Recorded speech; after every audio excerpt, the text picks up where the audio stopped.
Hola a todos, bienvenidos a Liberémonos de la Matrix. Continuando con esta historia de ciencia ficción, vimos en el capítulo pasado cómo Jesús venció a la muerte, cristificándose e instalándose en la quinta dimensión, enseñándonos el camino para nuestra salvación, a través de la fuerza más poderosa de todo el universo, el amor. Sus discípulos empezaron a escribir y difundir la historia de Jesús, y ésta se esparció rápidamente por toda Roma y Europa.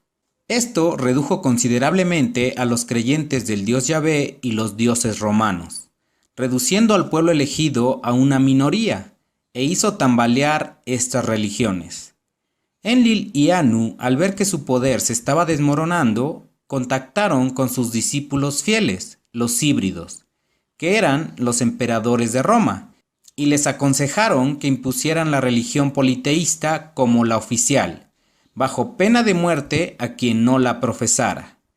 Cabe señalar que Enlil no estaba del todo de acuerdo con esta resolución, ya que él hubiera preferido que Roma impusiera a Yahvé como el Dios único. Sin embargo, ante lo crítico de la situación, aceptó y apoyó la decisión. Y así fue como comenzó la cacería de Roma de todos los seguidores de Jesús. El segundo consejo que les dieron a los híbridos fue el de perseguir y acabar con todos los discípulos de Jesús, para evitar que su palabra y enseñanzas se esparcieran por el mundo. Cada híbrido que ocupó el puesto de emperador aceptó el consejo y empezaron a perseguir a los discípulos.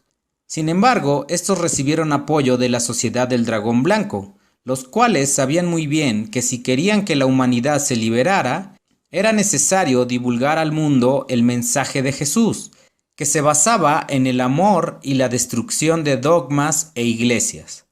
Por eso les fue muy difícil al Imperio Romano atrapar a los discípulos de Jesús. Mientras esto ocurría en la Tierra, los draconianos llegaron a la cuarta dimensión y le exigieron una explicación a Anu, el cual les contó que Jesús había sido modificado genéticamente por los carios y los pleiadianos, y habían provocado todo este desastre. Los dracos le cuestionaron a Anu el por qué no les había avisado antes, a lo que Anu les contestó que no se enteraron de esto hasta que Jesús ascendió a la quinta dimensión.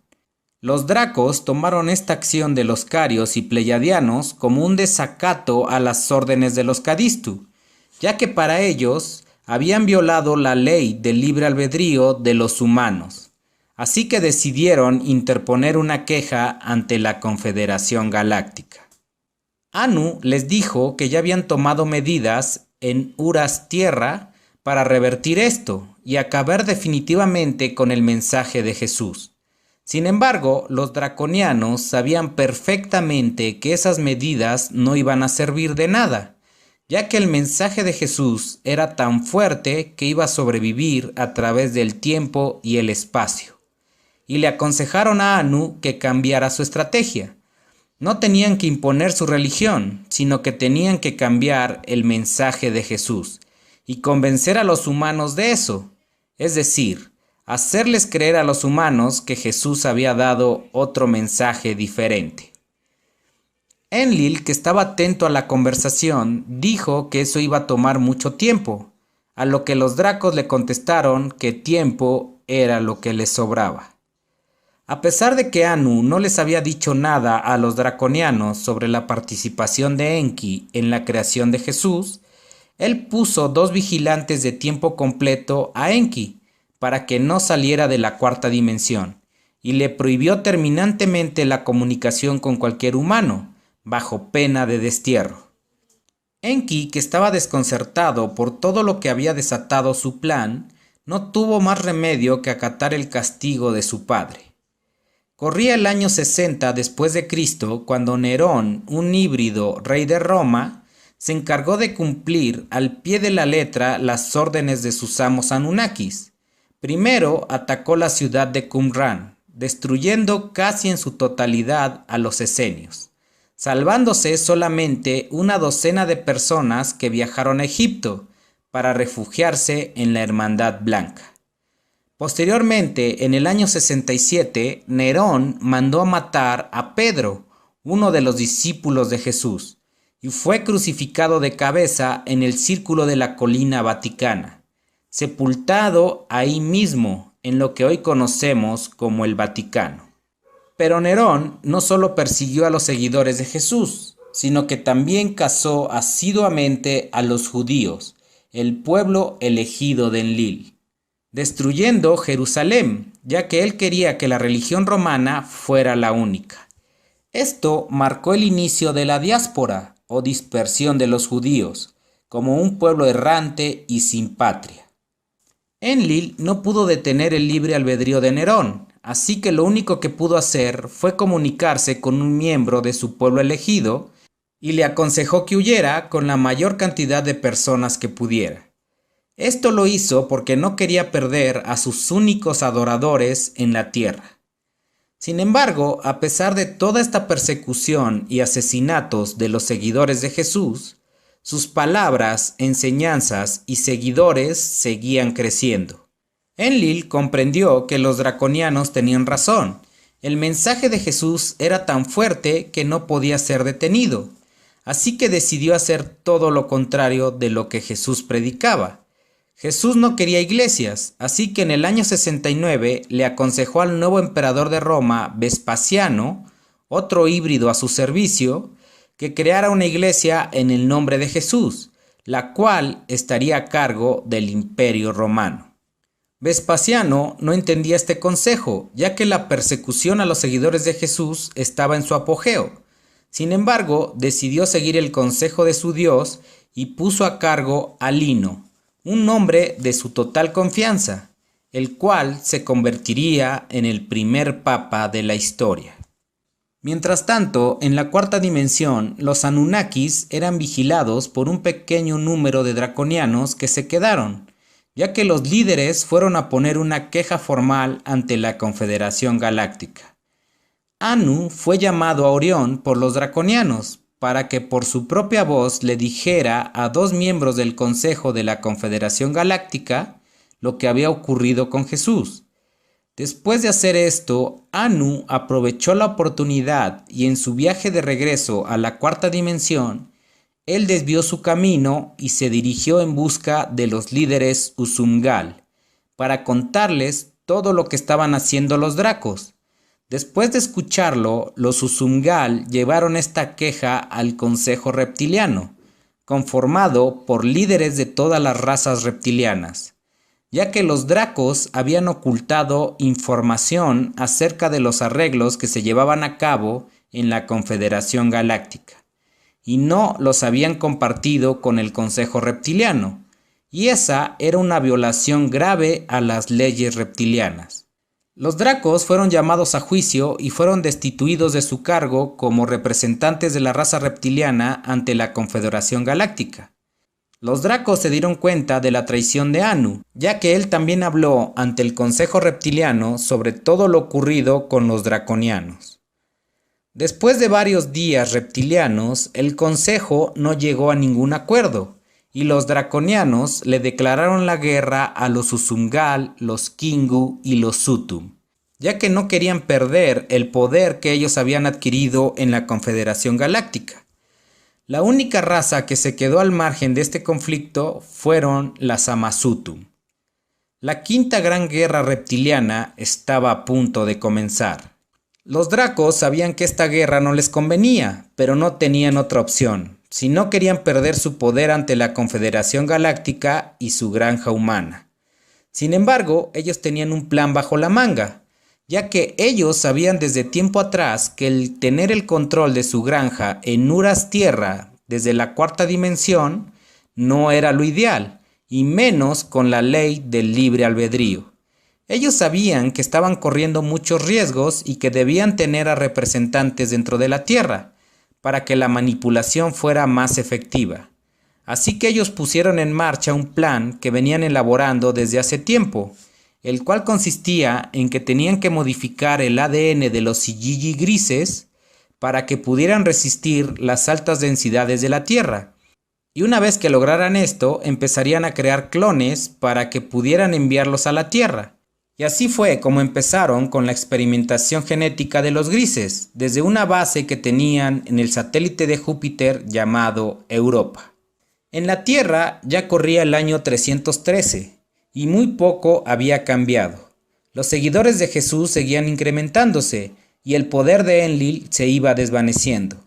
Las energías negativas sutiles de los humanos estaban en sus niveles más bajos, además de que el Imperio Romano estaba empezando a quebrantarse con grandes revueltas, dando los primeros signos de su declive. Enlil había intentado de todo, incluso había cambiado totalmente los escritos de los discípulos de Jesús, para convencer a las personas de que él no tenía ningún poder divino.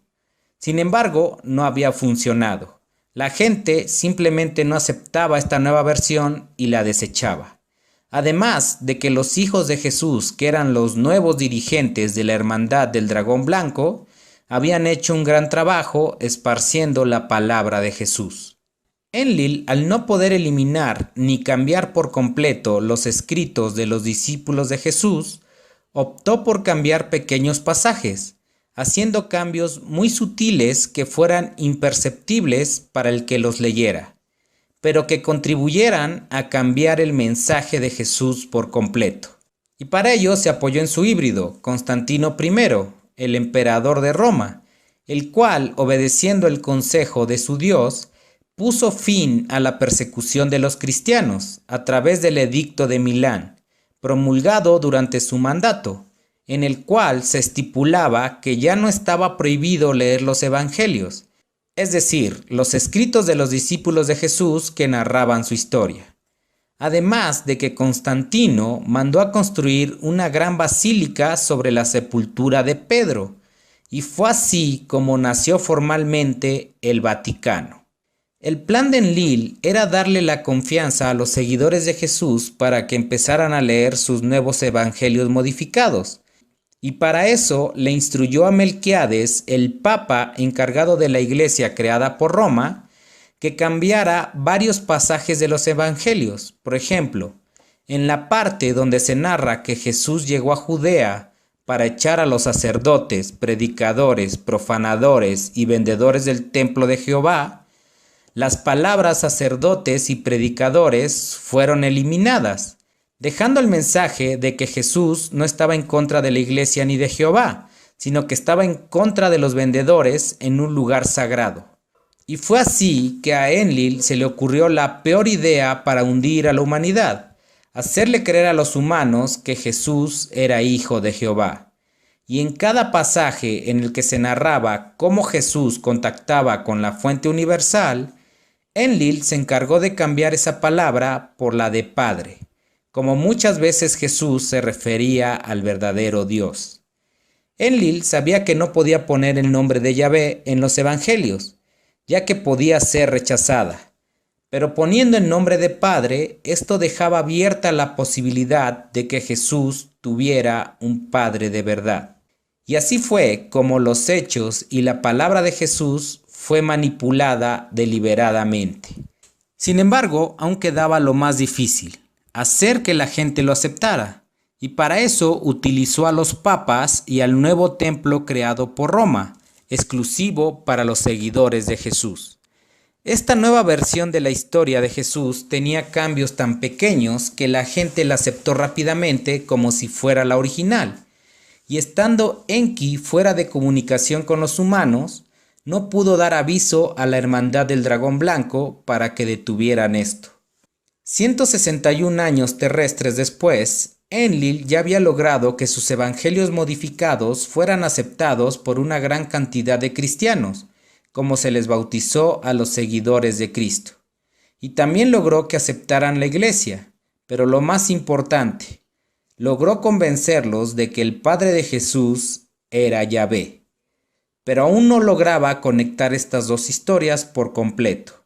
Además, todavía existían muchos cristianos que no creían en la iglesia y que no tenían esos evangelios modificados. Y para el colmo de males se enfrentaba a otro problema más grande: el Imperio Romano se desmoronaba y estaba llegando a su fin. Jesús, que ya estaba en la quinta dimensión, sabía que no podía interferir directamente en el libre albedrío de los humanos. Sin embargo, no nos olvidó.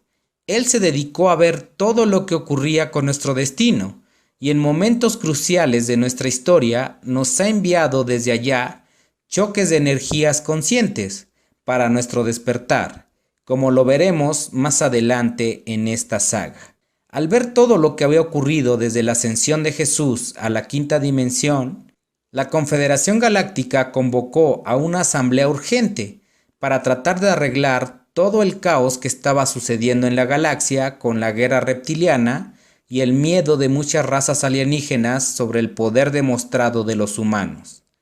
Esta asamblea tenía un doble propósito, ya que el Gran Consejo de esta confederación ya había planeado una solución para la humanidad, que de aprobarse cambiaría nuestro destino para siempre, y abriría la posibilidad para un pacto reptiliano. Pero eso lo veremos en la siguiente entrega de la Matrix reptiliana. Hasta aquí dejo este capítulo, como siempre recordándoles que mi nombre es Leonardo y nos vemos en la próxima.